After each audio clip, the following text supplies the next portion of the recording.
మేము ఈ sustainable water సోర్స్ని ఎంత బలోపేతంగా ముందుకు తీసుకెళ్ళాలి, అలాగే ఎలా దీన్ని ఈ కన్జర్వేషన్ ఒక దీన్ని భాగం చేయాలి దీంట్లో, వీటన్నిటిలో మేము ముందుకెళ్తాం. మొన్న నేను సిఆర్ పాటిల్ గారి దగ్గరికి కూడా నేను వెళ్ళినప్పుడు కేరళ 45,000 కోట్లు అడిగింది.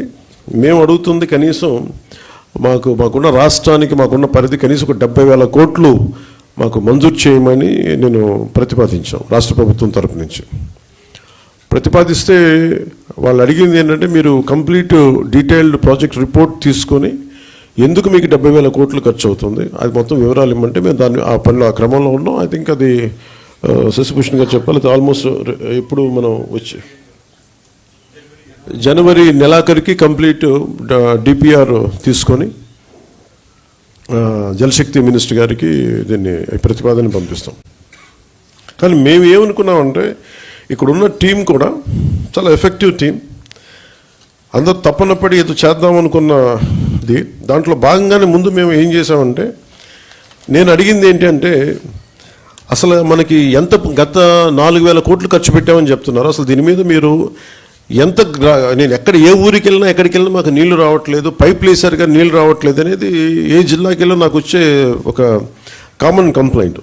సో అందుకని నేను రాగానే అడిగానంటే, ఒకే రోజున తక్కువ రోజుల్లో కానీ అసలు ఎన్ని గృహాలకి వీళ్ళు ఇచ్చారు, ఎన్ని గృహాలకి వీళ్ళు ఈ నీళ్ళు వస్తున్నాయి, ఏ స్థాయిలో వస్తున్నాయి మీరు ఒకసారి చేయమని చెప్తే, చాలా ఒక యుద్ధ ప్రాతిపాదికన దాదాపు ఒక 3-4 వారాలు చేసాం. మేము ఒక రోజులో 2 రోజులు చేద్దాం అనుకున్నా కానీ ఉన్న పరిమితులతోటి చాలా ఒక డీటెయిల్ సర్వే చేస్తే, పల్స్ సర్వే ఒకటి చేస్తే వీళ్ళు చెప్పింది ఏంటంటే, జల్ జీవన్ మిషన్ వాళ్ళు గతంలో ఇచ్చిన ప్రకారం 95.44 లక్షల కుటుంబాలకు గాను మేము వాళ్ళు 70.4 లక్షల గృహాలకి నీటి కుళాలు అందించబడ్డాయి. ఇంకా 25.40 లక్షలు నీటి కుళాలు ఇంకా ఇవ్వవలసిందనేది గతంలో తెలియజేసింది. కానీ ఈ పల్స్ సర్వే ప్రకారం మేము చేస్తే దీంట్లో 85.22 లక్షల కుటుంబాలకు గాను కేవలం 55.37 లక్షల గృహాలకి నీటి కుళాయిలు అందించబడ్డాయి. 29.85 లక్షల నీటి కుళాయిలకి ఇంకా ఇవ్వవలసి ఉందనేది ఈ డిఫరెన్స్ కూడా మనకి దీనివల్ల బయటకు వచ్చింది.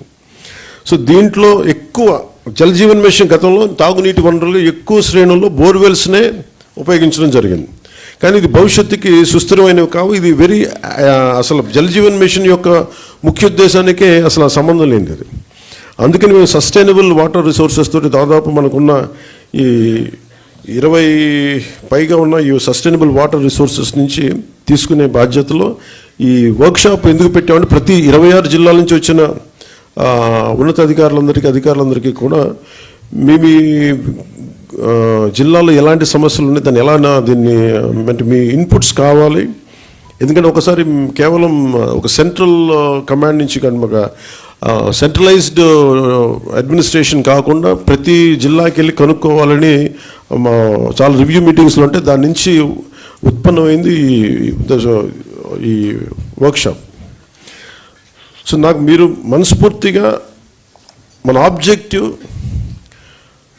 To fulfil the dream of honourable prime minister Shri Narendra Modiji to give sustainable water with a per capita of 555 liters per day as on now, and in future it should be never ending supply of water. That is the final objective of Jal Jeevan Mission. So దీంట్లో భాగంగా కనీసం మనందరి బాధ్యత, కనీసం ఒక forget about మనందరం political ప్రాసెస్లో ఉన్నాం, అడ్మినిస్ట్రేటివ్ ప్రాసెస్లో ఉన్నాం, వీటన్నిటికంటే కూడా సగటు బేసిక్ మనిషి నీటి అవసరాలు తీర్చడం కనీస ఒక ఫండమెంటల్ రైట్ అది. ఇది కొంచెం మానవతా దృష్టితోటి కొంచెం కేవలం మనం అధికారులు లేదంటే మనం కూర్చోబెట్టి వ్యవస్థలో భాగస్వాములైన వాళ్ళు కాకుండా ఒక మానవతా దృక్పథంతో అందరం దీన్ని ముందుకు తీసుకెళ్ళాలి. మీ అందరి సహకారం కావాలి. డిజైనింగ్లో చాలా చాలా లోపాలు ఉన్నాయి. పైప్ లైన్లు వేసేస్తున్నాం. పైప్ లైన్లు వేసేస్తే కనీసం ఒక 3 అడుగులు ఎత్తుండే కొంచెం ఎత్తుగా ఉండే ప్రాంతాలకేమో నీళ్ళు కూడా వెళ్ళట్లేదు. పైప్ లైన్ పక్కకి వెళ్తుంది కానీ పైకి వెళ్ళాలంటే పైప్ లైన్స్లో డిజైన్ బాగలేదు, అండ్ దాని ఇన్నోవేటివ్ డిజైనింగ్ లేదు. టెక్నికల్ ఆస్పెక్ట్స్ని దాన్ని దృష్టిలో పెట్టుకుని చాలా ఒకసారి ఎలా అనిపిస్తుంటే చాలా మొరటుగా పైపులు గొయ్యి తవ్వి పైప్ వేసేయడం తప్ప అసలు నీళ్ళు వెళ్తాయా లేదా, ఇది ఎన్ని అడుగుల ఎత్తులో ఉంది, దీనికి ప్రెషర్ ఎలా ఉంది. అలాగే ఒక 1 కిలోమీటర్ పైప్ లైన్ వేస్తున్నప్పుడు ఈ మధ్యలో ఉండే ఇళ్ళు ఎక్కువ మంది కొంచెం ప్రెషర్ పంపులు పెట్టి లాగేస్తే మిగతా చివరుండే ఇళ్ళకి రావట్లేదు. వీటన్నిటికీ చాలా లోతుకి వెళ్ళే కొద్దీ సమస్యలు అనేక ఉత్పన్నం అవుతూ వచ్చినాయి. సో వీటన్నిటికీ సంబంధించి ఒక సమగ్రమైన ఒక పరిష్కారం వెతకాలి. ఇప్పటికీ మన శశిభూషణ్ గారు బిగినింగ్లో మేము మాట్లాడుకుంటా ఉంటే భారతదేశ ప్రభుత్వం స్వాతంత్రం వచ్చినప్పటి నుంచి మామూలు డబ్బు ఖర్చు పెట్టలేదు. దాదాపు ఏదో ఒక లెక్క తీస్తే దాదాపు 1,00,000, I think more than 1 lakh crores I think till now government of India had spent. ఇంత డబ్బు ఖర్చు పెట్టి కూడా ఇంకా ఒక ఆదిలాబాద్ తాండాలో ఉండే ఒక పెద్ద ఆవిడ కానీ, కళ్ళు లేని పెద్ద ఆవిడ కానీ, మొన్న నేను పిఠాపురం వెళ్తే ఇంకా మాకు నీళ్ళు రావట్లేదని ఒక ప్రాంతానికి వెళ్తే నీళ్ళు రావడం చాలా పల్చగా వస్తున్నాయి అనేది. అంటే ఆల్మోస్ట్ అంటే ఎంత సన్నటి దారంటే ఒక 30 మంది వెయిట్ చేయాలి. అది ఎప్పటికీ నిండేను, అది ఒక ఉన్నది 2 గంటలు. ఆ 2 గంటల్లో 30 మంది పట్టుకోవాలి. కనీసం అది బకెట్ నిండటానికి కనీసం 10 నిమిషాలు పడదు. అంటే 55 లీటర్స్ అనేది మనం ఇచ్చినా కానీ ఆ వచ్చే ధార ఇవన్నీ ఇంజనీరింగ్ ఇష్యూస్, ఇవన్నీ వాటిని కూడా కరెక్ట్ చేయాలి. సో వీటన్నిటిని సమగ్రంగా అన్ని సమస్యల్ని పెట్టుకొని ఎలా చేయాలి దీనికి ముందుకనేది కృష్ణతేజ గారితో, మన ప్రిన్సిపల్ సెక్రటరీ మన శశిభూషణ్ గారితో, సంజీవ్ రెడ్డి గారితో వీళ్ళందరితో మాట్లాడి ఇది ఒక పరిష్కారం ఎతకాలి. ఎందుకంటే ప్రతిసారి డబ్బు ఖర్చు పెట్టేస్తున్నాం, ఇంటెండెడ్ రిజల్ట్ అయితే రావట్లేదు. ఇది ఒక బయట ఏముందంటే కేంద్రంలో కూడా చాలాసార్లు ఇది దుర్వినియోగం అవుతున్నాయి నిధులు. అండ్ అందుకని మీరు ఎలా చేస్తారనేది నన్ను సిఆర్ పాటిల్ గారు అడిగినప్పుడు ఐ గేవ్ మై కమిట్మెంట్. నేను పంచాయతీరాజ్ శాఖని తీసుకున్న తర్వాత దీన్ని బలోపేతం చేస్తాం. అలాగే rural water supply Jal Jeevan మిషన్ని చాలా బలంగా ముందుకు తీసుకెళ్తాం. అవసరమైన చోట ఇన్నోవేషను, అలాగే టెక్నాలజికల్ ఏమేమైతే మనం హెల్ప్ తీసుకోవాలి అవన్నీ తీసుకుంటాం. అందుకని దీన్ని పొడిగించమని కోరాను. 21కి ఇంకొక సంవత్సరంలో అయిపోద్ది, ఇంక ఈ జనవరికి అయిపోద్ది. కానీ మేము పొడిగించమని కోరాం. అలాగే అదనంగా నిధులు కూడా కోరాం మేము. ఇది ఎందుకంటే మేము పెట్టుకుంది ఏంటంటే ఇది స్టేట్ నిజంగా సఫర్ అవుతుంది.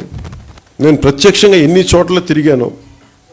గత ప్రభుత్వం కనీసం ఫిల్టర్ బెడ్స్ తాలూకు ఇసుక మార్చాలి, అంటే ఒక 5 లక్షలు ఫిల్టర్ బెడ్స్ని కూడా మార్చాలి.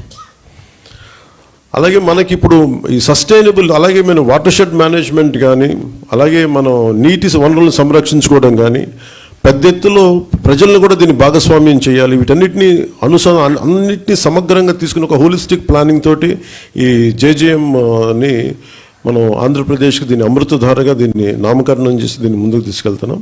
దీని objective are quite superior. So దీన్ని మీ ఆలోచనలు, మీ సలహాలు, అన్ని సూచనలు అన్నీ మాకు ఇస్తే మనందరం కలిసికట్టుగా దీన్ని ముందుకు తీసుకెళ్ళి ఈ సాయంత్రానికి ఒక పరిష్కార మార్గం, ఒక వర్కింగ్ మోడల్ సాధించేలాగా, మనం అనుకున్న ఆబ్జెక్టివ్ సాధించేలాగా ముందుకెళ్ళాలి. అందుకని మీ సలహాలు, సూచనలు కావాలి. ఇది ఒక not as a deputy CM, not as a Panchayat Raj minister, rural water supply, వీటి కాకుండా ఐ అపీల్ టు యూ, నేను మిమ్మల్ని అభ్యర్థిస్తున్నాను. Give me your best efforts. మన దాదాపు 1 కోటి మందికి నీటి అవసరాలు ఉన్నాయి, 1 కోటి కుటుంబాలు ఉన్నాయి. 1 కోటి కుటుంబాలకి సురక్షిత మంచినీరు అందించాలన్న ఒక మిషన్గా, ఒక ధ్యేయంగా ముందుకెళ్తున్నాం. మీరు మనసు పెట్టి దీన్ని సాధించేలా మీ అందరి సహకారం కావాలి మనస్ఫూర్తిగా కోరుకుంటూ, మిమ్మల్ని మీ సహాయ సహకారాలని అభ్యర్థిస్తూ నేను ఈ వర్క్షాప్ని నేను ముందుకు తీసుకెళ్తున్నాను. మళ్ళీ ఇది అయిపోయిన తర్వాత మీ సలహాలు, సూచనలు తీసుకున్న తర్వాత మళ్ళీ సాయంత్రం మళ్ళీ మాట్లాడతాను. Thank you.